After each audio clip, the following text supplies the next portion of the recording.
ಇವತ್ತಿನ ಈ ವಿಡಿಯೋದೊಳಗ ನಾವು ಜೇಡರ ದಾಸಿಮಯ್ಯನವರ ಒಂದು ವಚನವನ್ನ ಚಿಂತನೆಗೆ ತೆಗೆದುಕೊಂಡಿವಿ.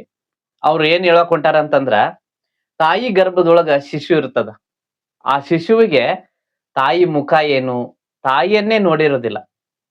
ತಾಯಿ ಗರ್ಭದೊಳಗೆ ಇದ್ದುಕೊಂಡು, ತಾಯಿ ಹೊಟ್ಟೆಯೊಳಗೆ ಇದ್ದುಕೊಂಡು ಆ ಶಿಶುವಿಗೆ ತಾಯಿ ಬಗ್ಗೆ ಏನು ಗೊತ್ತಿರೋದಿಲ್ಲ. ಅದೇ ರೀತಿ ತನ್ನ ಗರ್ಭದೊಳಗೆ ಇಟ್ಕೊಂಡಂತ ಮಗುವಿನ ಬಗ್ಗೆ ಅದು ಕರಗದನೋ, ಬೆಳ್ಳಗದನೋ, ಎತ್ತರದನೋ, ಬಿತ್ತರದನೋ ಮತ್ತು ಬೇರೆ ಯಾವ ತರ ಅದ, ಹೆಣ್ಣೋ ಗಂಡೋ ಅನ್ನೋ ವಿಚಾರ ಆ ತಾಯಿಗೂ ತಿಳಿದಿರೋದಿಲ್ಲ.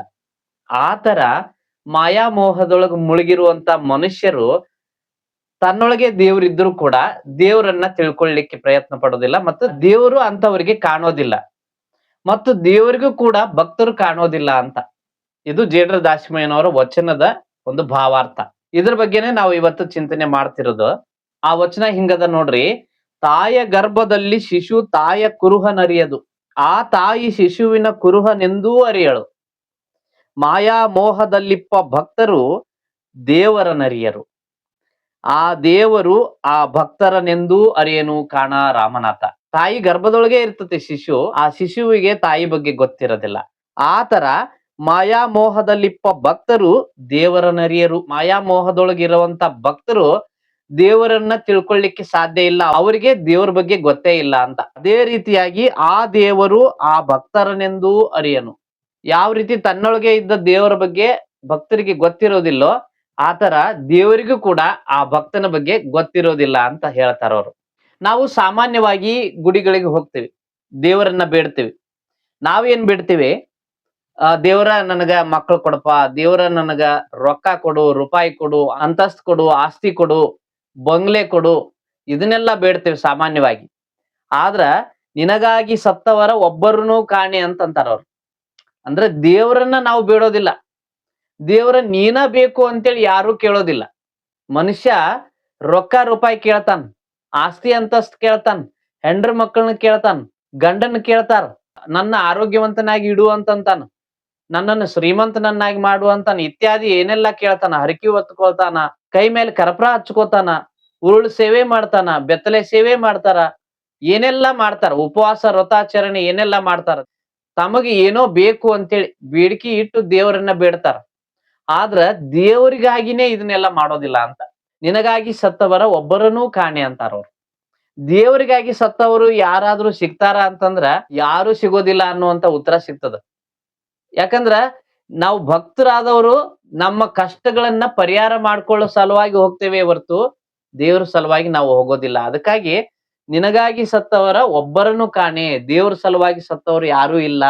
ನನಗೆ ಇದು ಬೇಕು, ಅದು ಬೇಕು, ಅಂತಾದ್ ಬೇಕು, ಇಂತಾದ್ ಬೇಕು ಅಂತೇಳಿ ಕೇಳ್ದವ್ರೆ ಹೆಚ್ಚದಾರ ಅಂತ ಹೇಳ್ತಾರ ಅವ್ರು. ಒಂದ್ ರೀತಿಯಿಂದ ಗುಡಿ ಗುಂಡಾರಗಳು ಮಠಗಳು ಏನಾಗ್ಬಿಟ್ಟವ ಅಂದ್ರ ಸೂಪರ್ ಮಾರ್ಕೆಟ್ಗಳಾಗ್ಯಾವ. ನಾವು ಭಕ್ತರು ಆದಂತವ್ರು ಹೋದವ್ರು ಗಿರಾಕಿಗಳಾಗೇವಿ ಅಂತ ಹೇಳ್ತಾರ ಅವ್ರು. ಅಂದ್ರೆ ನಮಗ್ ಏನ್ ಬೇಕೋ ಅದನ್ನ ಬೇಡ್ತೇವಿ, ಆದ್ರ ದೇವರನ್ನ ನಾವು ಬೇಡೋದಿಲ್ಲ. ಹಂಗ ನಾವು ದೇವರನ್ನ ಮರ್ತವಿ, ಹಿಂಗಾಗಿ ನಮ್ಮನ್ನ ದೇವ್ರು ಮರ್ತ್ ಬಿಟ್ಟಾನ. ನಾವು ಯಾವತ್ತು ದೇವರನ್ನ ನೆನ್ಪಿಟ್ಕೊಳ್ತೀವಿ ಅವಾಗ ದೇವ್ರು ನಮ್ಮನ್ನ ನೆನ್ಪಿಟ್ಕೊಳ್ತಾನ. ನಾವು ಎಲ್ಲಿ ತನಕ ಮರ್ತ್ ಬಿಡ್ತೇವಿ ಅಲ್ಲಿ ತನಕ ದೇವ್ರು ನಮ್ಮನ್ನ ಮರ್ತ್ ಬಿಡ್ತಾನ ಅಂತ ಜೇಡರ ದಾಸಿಮಯ್ಯನವರು ಈ ವಚನದೊಳಗೆ ಹೇಳ್ತಾರ. ಒಬ್ಬ ಸಣ್ಣ ಮಗು ಡಾಕ್ಟರ್ ಕಡೆ ಹೋಗಿರ್ತಾನ, ಹಲ್ಲು ನೋವಾಗಿರ್ತತಿ.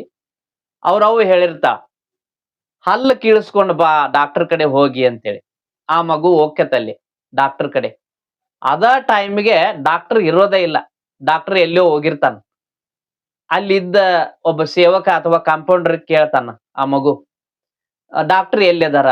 ಇಲ್ಲ, ಅವ್ರು ಈಗ ಹೊರಗ್ ಹೋಗ್ಯಾರ ಅಂತಂದ್. ಮತ್ತ ಅವ್ರು ಯಾವಾಗ ಬಂದು ಯಾವಾಗ ಹೊರಗ್ ಹೋಗ್ತಾರ ಅಂತ ಕೇಳ್ತಾನ ಆ ಮಗು. ಅಂದ್ರ ಆ ಮಗುವಿಗೆ ನೋವೈತಿ, ಆದ್ರೂ ಡಾಕ್ಟರ್ ಬೇಕಾಗಿಲ್ಲ. ಅಂದ್ರ ಹಲ್ಲು ಕೀಳಿಸ್ಕೊಳ್ಳೋದು ಬೇಕಾಗಿಲ್ಲ. ಡಾಕ್ಟರ್ ಸಿಕ್ಕ ಅಂತಂದ್ರ ಹಲ್ಲು ಕಿತ್ತು ಒಗದ್ ಬಿಡ್ತಾನ. ಹಂಗ ನಮಗ್ ದೇವ್ರ ಸಿಕ್ಕ ಅಂತಂದ್ರ ಈ ಮಾಯಾಮೋಹ ಅನ್ನುವಂತ ಹಲ್ಲನ್ನ ಕಿತ್ತು ಒಗದ್ ಬಿಡ್ತಾನ. ಹಿಂಗಾಗಿ ನಮಗೂ ಡಾಕ್ಟರ್ ಅನ್ನುವಂತ ದೇವ್ರು ಬೇಕಾಗಿಲ್ಲ. ಆ ನೋವು ಇದ್ರೂ ಪರವಾಗಿಲ್ಲ, ದೇವ್ರ ಬಂದ್ರೆ ಏನಾಗ್ತದ, ನಮ್ಮ ಪಾಪ ಎಲ್ಲ ತೊಳೆದ್ ಬಿಡ್ತಾನಂತ. ಆ ಪಾಪ ತೊಳೆಯೋದು ಬೇಕಾಗಿಲ್ಲ ನಮಗ. ಈಗಿನ ಪೂರ್ತೇಕ ನಮಗೇನು ಖುಷಿ ಸಿಗ್ತದಲ್ಲ, ಈಗಿನ ಪೂರ್ತೇಕ ಏನು ಸಿಗ್ತದಲ್ಲ ಅದಷ್ಟ ಸಾಕು, ಆ ತೃಪ್ತಿಯೊಳಗ ನಾವು ಅದೇವಿ ಅಂತ ಜೇಡರ ದಾಸಿಮಯ್ಯನವ್ರು ಹೇಳ್ತಾರ. ಒಂದ್ಸಲ ಏನತಂತ್ರಿ, ಅಕ್ಬರ ಒಬ್ಬಾಕಿ ಹೆಣ್ಮಗಳಿಗೆ ಕರೆದ ಬಹಳಷ್ಟು ಸುಂದರವಾಗಿರ್ಬೇಕು, ಬಾಳ ಚಂದ ಇರ್ಬೇಕು ಅಂತ ಒಬ್ಬ ಹುಡುಗನ್ನ ಕರ್ಕೊಂಡ್ ಬರ್ರಿ ಅಂತಂತಾನ. ಅವಾಗ ಆ ಹೆಣ್ಮಗಳು ಎಲ್ಲಾ ತಿರುಗಾಡಿ ತನ್ನ ಮಗನ್ನೇ ಕರ್ಕೊಂಡ್ ಬರ್ತಾಳ. ತನ್ನ ಮಗ ಹೆಂಗಿರ್ತಾನ? ಸಣ್ಣ ಕಣ್ಣ, ದೊಡ್ಡ ಹೊಟ್ಟಿ, ದೊಡ್ಡ ತಲಿ. ಇದನ್ನೆಲ್ಲ ನೋಡಿ ಆ ರಾಜ ಅಂದ್ರ ಅಕ್ಬರ ಆ ಹೆಣ್ಮಗಳಿಗೆ ಕೇಳ್ತಾನ, ನಾ ಎಲ್ಲಾ ತಿರುಗಾಡಿ ಬನ್ನಿ, ಚಂದ ಇದ್ದವ್ರು ನನಗೆ ಯಾರು ಕಾಣ್ಲಿಲ್ಲ, ಎಲ್ಲಾರ್ಕಿಂತ ಚಂದ ನನ್ನ ಮಗನ ಅದಾನ ಅಂತೇಳಿ ನನಗೆ ಅನಿಸ್ತು, ಅದಕ್ಕ ನನ್ನ ಮಗನ್ ಕರ್ಕೊಂಡ್ ಬಂದೆ. ತನ್ನ ಮಗ ಅಷ್ಟು ಖರಾಬಾಗಿ ಇದ್ರೂ ಕೂಡ ತನ್ನ ತಾಯಿಗೆ ಚಂದ ಕಂಡಿದ್ದ, ಅದಕ್ಕ ಹೆತ್ತವರಿಗೆ ಹೆಗ್ಗಣ ಮುದ್ದು. ಮಕ್ಳು ಹೆಂಗ ಇರ್ಲಿ, ಆ ಮಗ ಕ್ಯಾಂಪ್ಗಿರ್ಲಿ, ಕಾರ್ಗಿರ್ಲಿ, ಎತ್ತರ ಇರ್ಲಿ, ಗಿಡ್ಡಗಿರ್ಲಿ, ದಪ್ಪ ಇರ್ಲಿ, ತೆಳ್ಳಗಿರ್ಲಿ, ಹ್ಯಾಂಗರೆ ಇರ್ಲಿ, ಅವ ದುಡಿಲಿ, ದುಃಖ ಪಡಿಲಿ, ಮತ್ತ ಹಂಗ ಖಾಲಿ ಬಿದ್ದಿರ್ಲಿ, ಹ್ಯಾಂಗಿದ್ರು ತಂದೆ ತಾಯಿಗೆ ಒಗ್ಯಾಕ ಆಗೋದಿಲ್ಲ ನೋಡ್ರಿ, ಹಡ್ದಿರ್ತಾರಲ್ಲ. ಹಿಂಗಾಗಿ ಹೆತ್ತವರಿಗೆ ಹೆಗ್ಗಣ ಮುದ್ದು ಅಂತಂತಾರ. ಹಂಗ ಮಾಯಾಮೋಹದೊಳಗ ಮುಳುಗಿರುವಂತ ಮನುಷ್ಯಾಗ ಸುಳ್ಳು, ಮೋಸ, ವಂಚನೆ, ಮಾಯಾಮೋಹ ಇದೆಲ್ಲಾನು ಸುಂದರವಾಗಿ ಕಾಣ್ತದ, ಚಂದ ಕಾಣ್ತದ. ಆದ್ರ ಅದನ್ನ ನೋಡಿ ಆ ದೇವರ ಕುತ್ಕೊಂಡು ನಗ್ತಿರ್ತಾನಂತ. ನಾವು ದೇವ್ರ ಕಡೆಗೆ ಅಂದ್ರ ಸುಳ್ಳನ್ನ ಬಿಟ್ಟು ಸತ್ಯದ ಕಡೆಗೆ ಒಂದು ಹೆಜ್ಜೆಯನ್ನ ಮುಂದಿಟ್ಟು ಹೋದ್ರ ದೇವ್ರ ನಮ್ಮ ಕಡೆಗೆ 10 ಹೆಜ್ಜೆಯನ್ನ ಮುಂದಿಟ್ಟು ಬರ್ತಾನ ಅನ್ನೋದು ಒಂದು ಮಾತೈತಿ.